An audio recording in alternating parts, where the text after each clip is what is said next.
Iran Israel യുദ്ധം ഇപ്പോൾ കഴിഞ്ഞ കുറച്ച് ദിവസമായിട്ട് തുടർന്നുകൊണ്ടിരിക്കുകയാണ്. ഇപ്പം ഏറ്റവും ലേറ്റസ്റ്റ് ആയിട്ട് വരുന്നൊരു വാർത്ത എന്ന് പറഞ്ഞു കഴിഞ്ഞാൽ ഇറാൻ്റെ പരമോന്നത സൈനിക മേധാവിയെ തന്നെ ഇസ്രായേൽ തീർത്തു കളഞ്ഞു എന്നുള്ളൊരു വാർത്തയാണ്. ഇപ്പോൾ ഒരു സൈന്യവുമില്ല, സൈന്യത്തലവനുമില്ല, ആകെ ഇറാൻ പ്രതിസന്ധിയിലായ ഒരു ഘട്ടത്തിലേക്കാണ് ഇപ്പോൾ കാര്യങ്ങൾ. ഇറാനെ സംബന്ധിച്ചിടത്തോളം ഇനി അവർക്ക് മുന്നോട്ട് ഇനി എന്ത് എന്നുള്ള ചോദ്യം ഉറപ്പായിട്ടും. കാര്യം നമ്മൾ ഒരു പൊതുവെ ഒന്ന് കേട്ട് കഴിഞ്ഞാൽ ഇപ്പോൾ ഏതെങ്കിലും ഒരു രാജ്യത്തിൻ്റെ സൈനിക മേധാവിയെ തന്നെ ഇല്ലാണ്ടാക്കി കഴിഞ്ഞാൽ നമുക്ക് വലിയൊരു അത്ഭുതം, ഒരു ഞെട്ടലും ഒക്കെ ഉണ്ടാക്കും.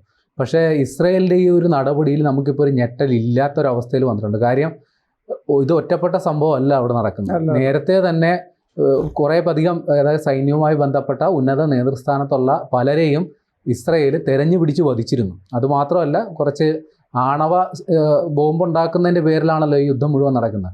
അപ്പോൾ അതിൻ്റെ സയൻറ്റിസ്റ്റുകളെ പോലും ഇസ്രായേൽ വധിച്ചു. അതിപ്പോൾ ഇസ്രായേൽ അവിടെ ഇസ്രായേലിൻ്റെ തന്നെ ഈ രഹസ്യ ഓപ്പറേഷൻ നടത്താൻ മൊസാദ് എന്നും പറഞ്ഞൊരു സംഘമുണ്ട്. അപ്പോൾ അവർ ഇറാനിൽ കടന്നു ചെന്ന് അവരായിട്ട് നടത്തിയ കൃത്യമെന്ന രീതിയിലാണ് വിലയിരുത്തപ്പെടുന്നത്. പക്ഷേ ഇവിടെ ഇപ്പോൾ സംഭവിച്ചേക്കുന്നത് അലി ഷംഖാനി എന്ന് പറയുന്ന ഒരു സൈനിക മേധാവി, അയാൾ ഒരേ സമയം ഈ ഇറാനിൽ റവല്യൂഷണറി ഗാർഡ് എന്ന് പറയുന്ന ഒരു സൈന്യത്തിൻ്റെ പാരലായിട്ടുള്ള സമാന്തരമായിട്ടുള്ള മറ്റൊരു സൈനിക സംവിധാനമാണ്. അതിൻ്റെയും ഇറാൻ ആംഡ് ഫോഴ്സിൻ്റെയും ഒരേ സമയം ചുമതല വഹിച്ചിരുന്ന ആളാണ് ഈ പറയുന്ന ആൾ. അതുമാത്രമല്ല, ഈ യുദ്ധസമയത്ത് ഇയാളായിരുന്നു ചീഫ് ഓഫീസർ. അപ്പോൾ ഏറ്റവും ഈ പടത്തലവൻ എന്നൊക്കെ പറയുമല്ലോ, ഒരു സേനയുടെ മൊത്തത്തിലുള്ളൊരു പടത്തലവൻ, അങ്ങനെയുള്ളൊരു പടത്തലവനെയാണ് ഇപ്പോൾ ഇസ്രായേൽ ഇല്ലാണ്ടാക്കിയത്. ഇസ്രായേൽ പറയുന്നത് അവരുടെ വ്യോമസേനയുടെ ഒരു ഓപ്പറേഷനിലാണ് ഇയാളെ വധിച്ചത് എന്നാണ് ഇസ്രായേൽ അവകാശപ്പെടുന്നത്. അതായത് ഇപ്പോൾ തെഹ്റാനിൽ വലിയ രീതിയിലുള്ള വ്യോമാക്രമണം നടക്കുന്നുണ്ടല്ലോ, അങ്ങനെ ഈ സൈനിക ഉദ്യോഗസ്ഥർ സമ്മേളിച്ച ഒരു സ്ഥലത്തേക്ക് നടത്തിയ ഒരു വ്യോമാക്രമണത്തിലാണ് ഇയാളെ വധിച്ചത് എന്നാണ് ഇസ്രായേൽ പറയുന്നത്. അപ്പോൾ ഇസ്രായേൽ ഇപ്പോൾ മറ്റൊരു കാര്യം കൂടി പറഞ്ഞിട്ടുണ്ട്. ഈ അയത്തുള്ള അലി ഖമനേയിയെ വധിക്കുന്നത് സംബന്ധിച്ച് ഇസ്രായേൽ പദ്ധതി തയ്യാറാക്കിയെന്നും അമേരിക്കൻ പ്രസിഡന്റ് ഡൊണാൾഡ് ട്രംപ് ഇടപെട്ട് അത് നിർത്തിവെപ്പിച്ചു എന്നും വാർത്തകൾ വന്നിരുന്നു. അപ്പോൾ അത് സംബന്ധിച്ച് ഇപ്പോൾ ഇസ്രായേൽ സൈന്യം പറഞ്ഞിട്ടുണ്ട്, അത് ഞങ്ങൾക്ക് എത്താത്ത ലക്ഷ്യമൊന്നുമല്ല, വേണമെന്ന് വിചാരിച്ചാൽ എപ്പോൾ വേണമെങ്കിലും ഖമനേയിയെ വധിക്കാം. ഇനി ഇസ്രായേൽ ഉദ്ദേശിക്കുന്ന ഇത്രയേ ഉള്ളൂ, ഈ ഇറാൻ പിടിച്ചു നിൽക്കില്ല, അധിക നാൾ ഇറാനിന് പിടിച്ചു നിൽക്കാനാവില്ല. ഒന്നുകിൽ അവർ ഈ പറയുന്ന ആണവ കരാറിലേക്ക് എത്താനായിട്ട് നിർബന്ധിതരാകും, അല്ലെങ്കിൽ ഇനി ആണവ പരിപാടികളുമായിട്ട് മുന്നോട്ട് പോകാൻ പറ്റാത്ത രീതിയിൽ അവരുടെ അതുമായി ബന്ധപ്പെട്ടുള്ള സംവിധാനങ്ങൾ മുഴുവൻ നശിപ്പിച്ചു കളയും. ഈ രണ്ട് അജണ്ടകൾ വെച്ചുകൊണ്ടാണ് ഇപ്പോൾ ഇസ്രായേൽ ആക്രമണം നടത്തുന്നത്. അവർ അതുമായിട്ട് തന്നെ മുന്നോട്ട് പോകും. ഇറാനെ പ്രഷറിലാക്കുക. അതെ, ആദ്യം തന്നെ ഇസ്രായേൽ ചെയ്തത് അവരുടെ ആണവ പരിപാടികൾ നടക്കുന്ന പ്രധാനപ്പെട്ട 2 കേന്ദ്രങ്ങളുണ്ട്. ആ 2 കേന്ദ്രങ്ങളും ആക്രമിച്ചു. അതിൻ്റെ ഉപഗ്രഹ ചിത്രങ്ങളടക്കം പുറത്തു വന്നു. അപ്പോൾ തന്നെ വലിയ ആശങ്കകൾ വന്നു, അവിടെ അണുവികീരണം അടക്കമുള്ള പ്രശ്നങ്ങൾ ഉണ്ടാകും. ഏതാണ്ട് അത് സ്ഥിരീകരിക്കുന്ന തരത്തിലുള്ള ചില വാർത്തകളും പുറത്തു വന്നിരുന്നു. എന്നാൽ ഇപ്പോഴും നമുക്ക് എന്താണ് അവിടുത്തെ യഥാർത്ഥ കണ്ടീഷൻ എന്നുള്ളത് ഇപ്പോഴും നമുക്ക് അവ്യക്തമാണ്. കൂടാതെ ഇറാൻ്റെ എണ്ണപ്പാടങ്ങൾ ആക്രമിച്ചു. ഇറാൻ്റെ സൈനിക താവളങ്ങളും അതേപോലെ ഈ ബാലിസ്റ്റിക് മിസൈൽ സംവിധാനങ്ങളൊക്കെ ഒരുക്കിയിട്ടുള്ള രഹസ്യ കേന്ദ്രങ്ങളും ഒക്കെ ആക്രമിക്കപ്പെട്ടു. അപ്പോൾ ഇറാനെ സംബന്ധിച്ച് ഇസ്രായേലിനെ ആക്രമിക്കണമെങ്കിൽ അവർക്ക് ഈ വ്യോമമാർഗം ആക്രമിക്കുന്നതിനാണെങ്കിലും ശരി, നാവികസേന ഉപയോഗിച്ച് ആക്രമിക്കുന്നതിന് ശരി, കുറച്ച് പരിമിതികളുണ്ട്. അവർക്ക് ചെയ്യാൻ പറ്റുന്നത് ഈ ബാലിസ്റ്റിക് മിസൈലുകൾ തൊടുത്തു വിടുക എന്നുള്ളതാണ്. പക്ഷേ അത്തരം സംഭരണ കേന്ദ്രങ്ങൾ വരെ ഇസ്രായേലിൻ്റെ ആക്രമണത്തിൽ ഏതാണ്ട് തകർന്ന മട്ടാണ്. അതുകൊണ്ട് എത്ര നേരം ഇവർക്കിനി പ്രതിരോധിച്ച് നിൽക്കാൻ സാധിക്കുമെന്നുള്ളത് നമുക്ക് ഇപ്പോൾ പറയാൻ പറ്റാത്തൊരവസ്ഥയിലെത്തും. കാര്യം അവരുടെ സൈനിക നേതൃത്വങ്ങൾ പലരും ഇല്ലാണ്ടായി. ആയുധ സംഭരണശാലകൾ ഏറെക്കുറെ ആക്രമിക്കപ്പെട്ടു. കരുതൽ ശേഖരമായി ഏതാണ്ട് 2000-ഓളം മിസൈലുകൾ ഇറാൻ്റെ കയ്യിലുണ്ടെന്നാണ് പറയപ്പെടുന്നത്.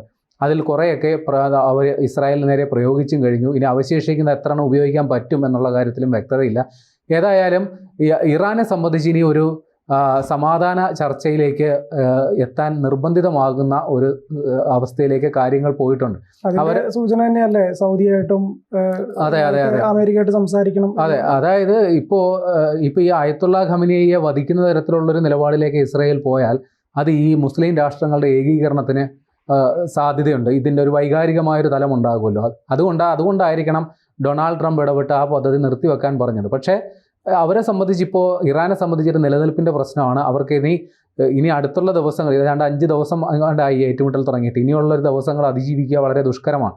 കാരണം തെഹ്റാനിൽ ഇതിനോടകം തന്നെ ഒട്ടുമിക്ക പേരും അവിടുന്ന് സ്ഥലം ഒഴിഞ്ഞു പോയിട്ടുണ്ട്. അവിടുത്തെ ഒട്ടുമിക്ക കെട്ടിടങ്ങളും തകർക്കപ്പെട്ടിട്ടുണ്ട്.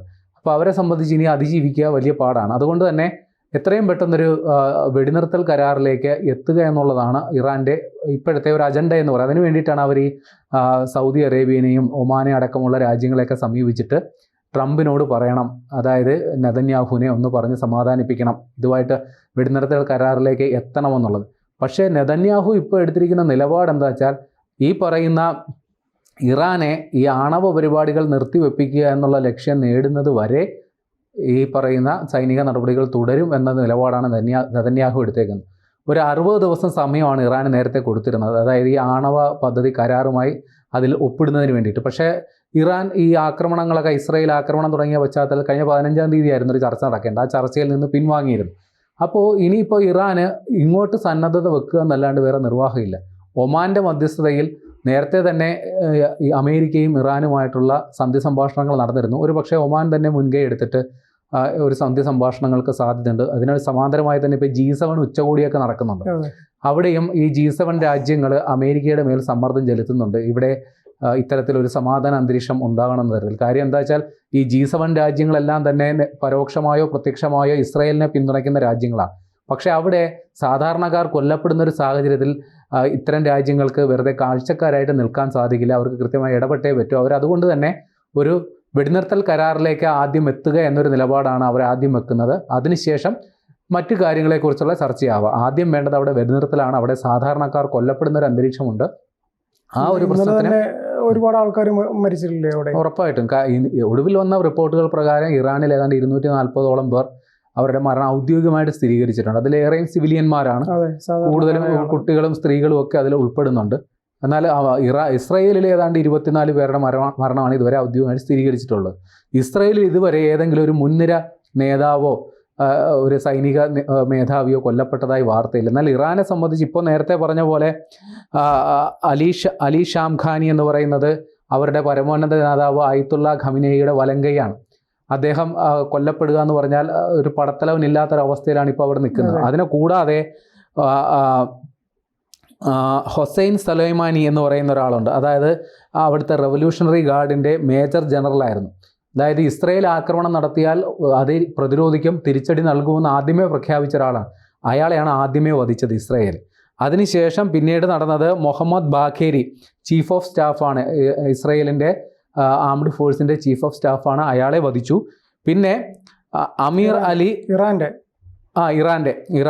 ചീഫ് ഓഫ് സ്റ്റാഫായിരുന്നു, അയാളെ വധിച്ചു. അതിനുശേഷം അമീർ അലി ഹാജി സദേ എന്ന് പറയുന്നയാൾ, അയാൾ ഈ റവല്യൂഷണറി ഗാർഡിൻ്റെ വ്യോമസേനാ വിഭാഗത്തിൻ്റെ കമാൻഡറായിരുന്നു, അയാളെ വധിച്ചു. ഇതുകൂടാതെ ഇപ്പോൾ ഈ ഇറാൻ ആണവ പദ്ധതിയുമായി മുമ്പോട്ട് പോകുന്നതാണല്ലോ ഈ സംഘർഷങ്ങളിലേക്ക് അടിസ്ഥാനം. അപ്പോൾ അതുമായി ബന്ധപ്പെട്ട് നിൽക്കുന്ന ഉന്നത ശാസ്ത്രജ്ഞരെ പോലും ഇസ്രായേൽ വധിച്ചു എന്നുള്ളൊരു റിപ്പോർട്ടുകൾ വരുന്നു. അങ്ങനെയൊക്കെ ഇത്രയൊക്കെ പേരെ കൃത്യമായി കണ്ടെത്തി അവരെ ഉന്മൂലനം ചെയ്യാൻ സാധിക്കുമെങ്കിൽ എനിക്ക് തോന്നുന്നു ഈ ആയത്തുള്ള ഖമനിയെ കൃത്യമായി അവർ ടാർഗറ്റ് ചെയ്ത് വെച്ചിട്ട് സ്കെച്ച് ഇട്ട് വെക്കുക എന്നൊക്കെ പറയില്ലേ, അതേപോലെ കൃത്യമായ അയാളുടെ ലൊക്കേഷനൊക്കെ കണ്ടെത്തിയിട്ടുണ്ടാകും. അത് നടപ്പിലാക്കാനുള്ള സംവിധാനങ്ങളും ഇസ്രായേൽ ഒരുക്കിയിട്ടുണ്ടാകും. പക്ഷേ നേരത്തെ പറഞ്ഞ പോലെ ട്രംപിന്റെ വാക്ക് എന്നതിനപ്പുറം അത് ചെയ്യുന്നത് വളരെ അപകടം പിടിച്ചൊരു പരിപാടിയാണ്. കാരണം അദ്ദേഹം ഒരു ആധ്യാത്മിക നേതാവും കൂടിയാണ്. അദ്ദേഹത്തിനെ വധിക്കുകയാണെങ്കിൽ അയാളുടെ രക്തസാക്ഷിത്വം ഉണ്ടാക്കുന്നത് ഒരു വൈകാരിക തലമുണ്ടാകും.